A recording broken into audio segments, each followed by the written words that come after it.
एक बार एक व्यक्ति गौतम बुद्ध के पास गया और बोला, बुद्ध, मैं अक्सर लोगों को ये कहते हुए सुनता हूँ कि हम जो सोचते हैं वही बन जाते हैं। इसीलिए मैं आपसे जानना चाहता हूँ कि हमारे जीवन हमारे विचारों से कैसे जुड़े हैं और हमारे विचार हमारे जीवन को किस हद तक प्रभावित करते हैं। बुद्ध ने कहा कि ये सत्य है, मनुष्य जो सोचता है वही बन जाता है।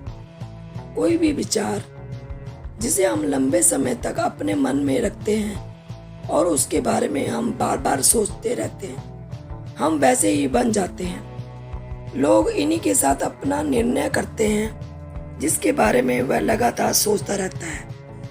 व्यक्ति का चरित्र उसके विचारों से ही बनता है। यदि विचार अच्छे हैं तो चरित्र भी अच्छा होगा, और यदि विचार गंदे हैं तो चरित्र भी बुरा होगा। अगर आप ध्यान से देखोगे तो पाओगे कि आप अपने जीवन का हर पहलू आपके किसी न किसी पहलू से जुड़ा है। आप आज जो भी हैं अपने विचारों की वजह से हैं। आपके विचार अच्छे या बुरे किसी न किसी तरह से आपके जीवन को अच्छा या बुरा बना रहे हैं। हम जैसा सोचते हैं वैसा ही हमारा चरित्र बन जाता है। जिस प्रकार स्वास्थ्य बीज के बिना कोई वृक्ष विकसित नहीं हो सकता, उसी प्रकार अच्छे विचारों और अच्छे चरित्र के बिना कोई भी मनुष्य सफल नहीं हो सकता। और यदि उसके विचार नकारात्मक हैं तो वह अपने जीवन को गलत दिशा में मोड़ देगा। और उसी प्रकार हमारे जीवन में अपने विचारों और कर्मों के माध्यम से ही कई बीज बोए हैं, और उसी बीज का फल या तो हमें दुख दे सकता है या खुशी। यदि हमने सकारात्मक विचारों के बीज बोए तो हमें सफलता और खुशी मिलेगी, लेकिन अगर बोए हुए बीज नकारात्मक विचारों के साथ तो सफलता और दुख साथ साथ चलेंगे। जिन लोगों को आप सफल और महान मानते हैं वे वहां ऐसे ही नहीं पहुंच गए। उन्होंने अपने विचारों पर निरंतर रखकर अपना चरित्र ऐसा बनाया, और इसी चरित्र के बल पर उन्होंने महानता की ऊंचाइयों को छुआ। तो मूल्य रूप से आपके अंदर जो विचार, यदि आपके मन के दूसरों के प्रति क्रोध, ईर्ष्या और घृणा है तो आप बाहर से भी वैसे ही होंगे। तो आपको बाहर भी वही मिलेगा। आपको ऐसे लोग मिलेंगे जो आपके साथ वैसा ही करेंगे। यदि आपके पास प्रेम, शांति और करुणा है तो आप वैसे ही बन जाओगे, तो आप बाहर भी वैसा ही पाओगे।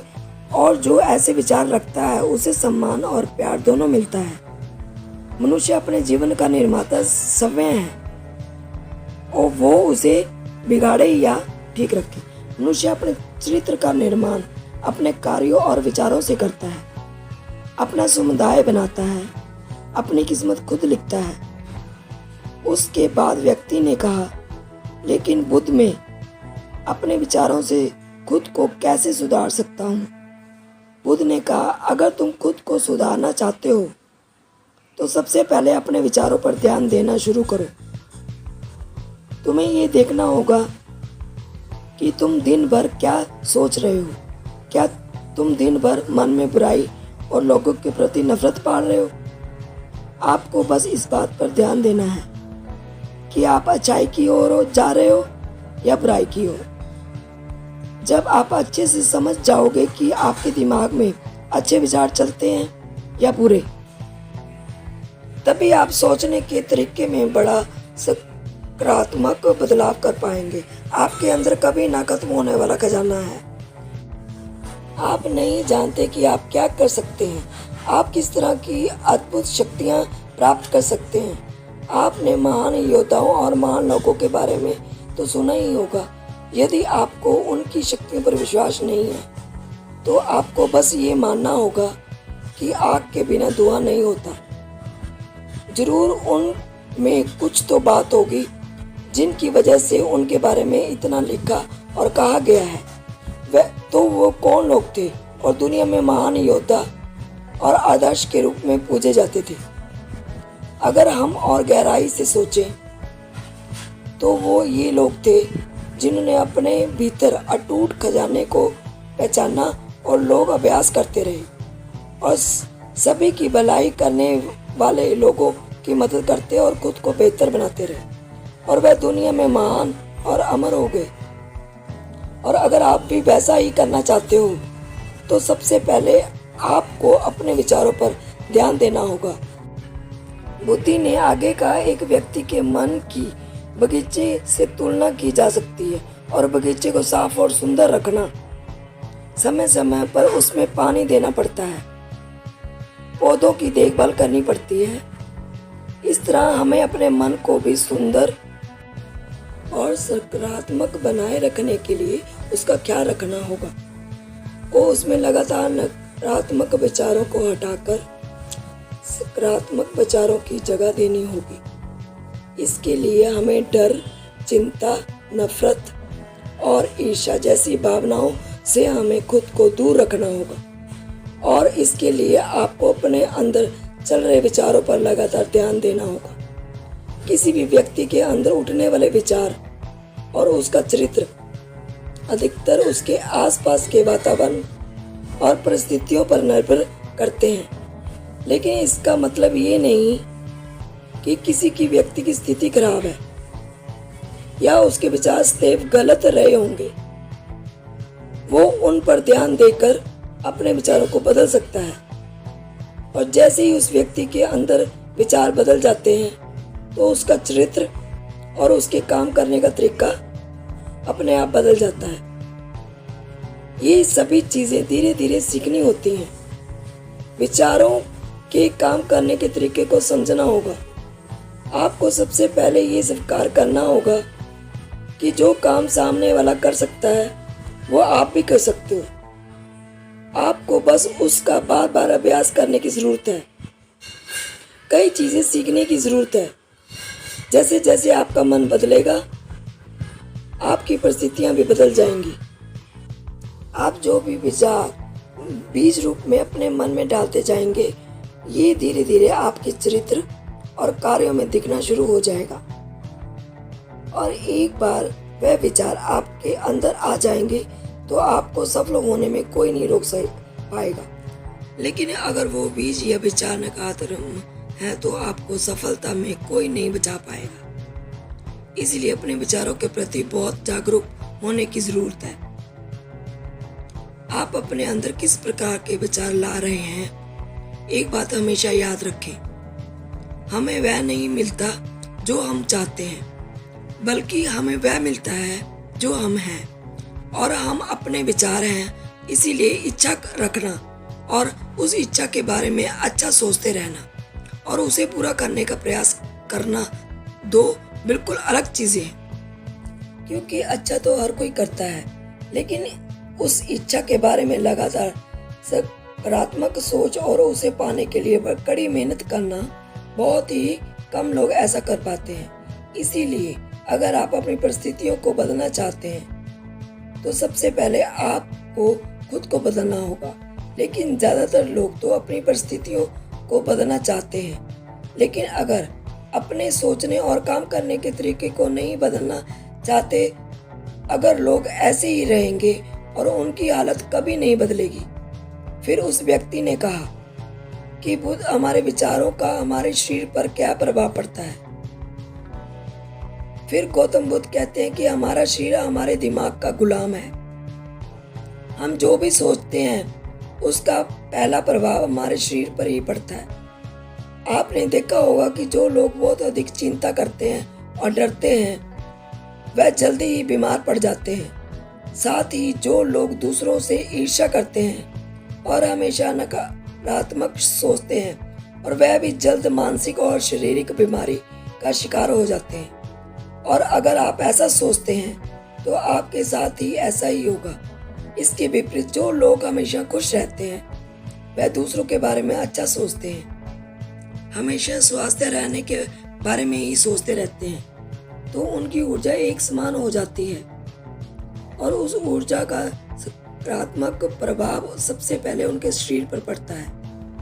क्योंकि जिस व्यक्ति का मन शांत होता है उस व्यक्ति के शरीर की आधी बीमारी अपने आप ही खत्म हो जाती है। हम स्वस्थ रहेंगे या बीमार, ये हमारे आसपास के माहौल और परिस्थितियों के अलावा हमारी सोच पर भी निर्भर करता है। एक कमजोर और बीमार विचार हमारे शरीर को भी कमजोर और बीमार बना देता है। आपने अपने आसपास देखा होगा कि जो लोग बीमार होने से सबसे ज्यादा डरते हैं वो सबसे ज्यादा बीमार पड़ते हैं। इस डर ने लाखों लोगों की जान ले ली है। इसके विपरीत जो लोग अपने शरीर के बारे में अच्छा सोचते हैं वह स्वास्थ्य और मजबूत महसूस करते हैं, और जिनके विचार शुद्ध होते हैं उनका शरीर स्वास्थ्य और मजबूत हो जाता है।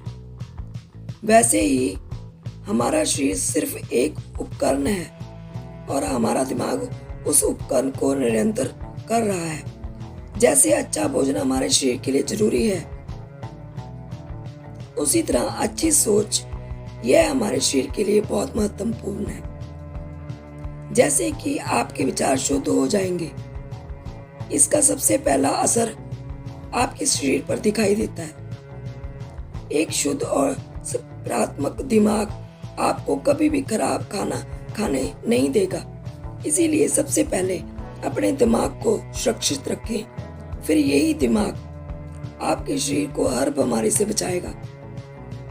यदि कोई बीमार और कमजोर व्यक्ति अपने शरीर की पूरी तरह से स्वास्थ्य बनाना चाहता है तो उसे सबसे पहले अपने शरीर को ठीक करना चाहिए। विचार और उसकी मन उसे प्रकृति के संपर्क में रहना चाहिए, उसे सूरज की रोशनी में रहना चाहिए, और एक सेकंड के लिए भी अपने शरीर के बारे में नकारात्मक नहीं सोचना चाहिए। वो वैसा स्वास्थ्य चाहता है वैसा ही उसे महसूस करना चाहिए, और पूरा विश्वास है कि वह ऐसा कर सकता है। फिर उस व्यक्ति ने कहा, बुद्ध, आप अब मुझे बताइए कि हमारे विचार हमारे लक्ष्य को कैसे प्रभावित करते हैं। बुद्ध ने कहा कि जब हमारा लक्ष्य हमारे विचारों के अनुरूप नहीं होगा तब तक आपको सफलता नहीं मिल सकती है। कहने का मतलब ये है कि आप हर दिन एक नई चीज सोच सकते हैं, जो मैं आज चाहता हूं, कल मैं बनना चाहता हूं या बाद में कुछ और। लेकिन जब तक आप अपने कोई लक्ष्य निर्धारित नहीं कर लेते तब तक आप कोई भी बड़ा काम नहीं कर सकते, क्योंकि नियम यही है कि जो काम हम बार बार करते हैं उसी काम में हम आश्चर्यजनक सफलता हासिल कर सकते हैं। अगर आप हर दिन अपना लक्ष्य बदलते रहते हैं तो आप कभी भी सफल नहीं हो पाएंगे। इसीलिए आपके जीवन का एक निश्चित लक्ष्य होना चाहिए और आपको पूरी मेहनत से और लगन से उस लक्ष्य को पूरा करने का प्रयास भी करना चाहिए। और इसके लिए आपको अपने विचारों को अपने लक्ष्य पर लगाना होगा, अन्यथा आपके विचार बिखरते रहेंगे और हो सकता है एक बार आप असफल हो जाए या शुरुआत में आपको कोई सफलता ना मिले तो दूसरों को देखकर आपके मन में ये ख्याल आने लगता है कि ये काम तो आसान है।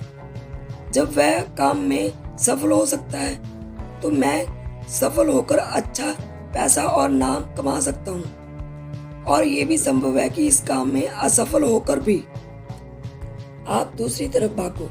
और ऐसा करते समय आप कई बार काम करते हैं, लेकिन हो सकता है कि आप किसी एक चीज में सफल ना हो पाए।